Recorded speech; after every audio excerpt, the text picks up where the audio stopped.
Happy Saturday, Risers. We hope you are having a phenomenal weekend. Saagar and I are back with some of our favorite moments from the week. That's right. Earlier this week, executive editor at the American Prospect, David Dayen, joined us to discuss Representative Katie Porter's removal from the House Financial Services Committee. Here's what he had to say.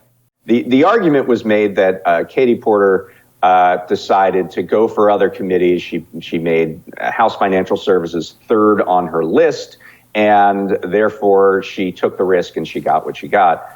The reality, when you look at the House Financial Services Committee, is that everybody on that committee serves on some other committee, even though it is in Washington parlance supposed to be an exclusive committee, which is kind of strange and kind of speaks to how Maxine Waters has been handling the committee. There are 4 members out of the 30 Democrats that are chairs of other committees that serve on the House Financial Services Committee. So there's a bunch of part-timers on this committee that I'm not sure why you wouldn't want people who are knowledgeable, prepared, and willing to serve on there.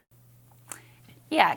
Katie Porter was kept off that committee because she was too good at her job. Yeah, that's what happened. She was punished for actually being good at holding some of these people to account. Yeah, and that she was removed, and it is one of the sketchiest things. We're basically the only people I know who even covered this. Right. So there you go. Right. Author Ryan Gordusky also joined us to talk about the media's reluctance to report on the Lincoln Project and the sexual harassment allegations against co-founder John Weaver. Here's what he had to say. I mean, even in Steve Schmidt's resignation letter, he said that New York reporters, I don't want to say the publications, but reporters came up to him and said, "Oh no, I knew about this for years and I just didn't go forward with it." I think there was definitely some very friendly people in the media. I think the fact that Nicole Wallace, who used to work with John Weaver on the McCain campaign, had Lincoln Project co-founders and members on her show after the allegations were made and didn't ask them is highly suspect and should be questioned. I think the fact that the Daily Beast still hosts and Rick Wilson's podcast should be questioned and thoroughly looked at. And this is not unusual of people. The minute I broke this story, the first 3 phone calls I got were from people who knew about John Weaver ahead of time, and the first thing they said to me is, "You're not going to say what I knew, right?"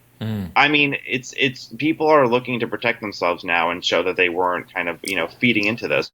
Yeah, I mean, Krystal, you called it from the beginning, though, in that interview where you were like, yeah, well, it's pretty convenient that nobody even cared or even was able to, report on any of their obviously shady, grifting dealings until now after the election. This was evident.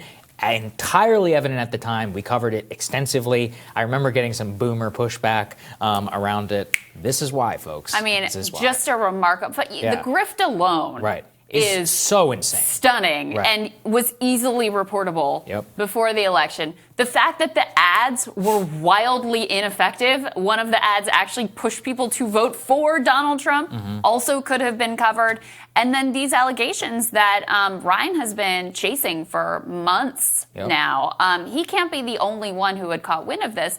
And what the most recent development is, the whole thing is crumbling. Everybody's resigning and trying to, cover themselves from legal liability here, is the cover-up. Yeah. They issued an unequivocal statement saying, we had no idea what's going on. We had no clue that John Weaver had these issues. And then guess what happens? Emails start to come out, reporting starts to come out that they knew exactly what was going on. Shocker. All right, finally, Lieutenant Governor of Pennsylvania John Fetterman, he joined us to discuss his run for the Senate. Specifically mentioned the major issues he's focused on. Let's hear what they have. Well, they're the same issues that I've been running on for 20 years. I mean, quite literally, my issues and the things and the people and the places and the policies have remained consistent over the last 20 years. And they are this idea of a living minimum wage, this idea of healthcare is a basic fundamental human right, this idea that we need a compassionate, reasonable immigration response, that members of our LGBTQIA should live with equal protection under the law the way the rest of us have, that we should end this insane war on drugs in this country and legalize marijuana to the betterment of virtually every sector of our economy and our criminal justice system. And while we're on the talking about criminal justice, I have revolutionized the pardons and commutations process as lieutenant governor here in Pennsylvania as the only individual to take on that role. There's a lot of changes that need to occur here. and also rebuilding our forgotten and marginalized communities, which I was proud to represent as mayor for 4 terms here in Western Pennsylvania.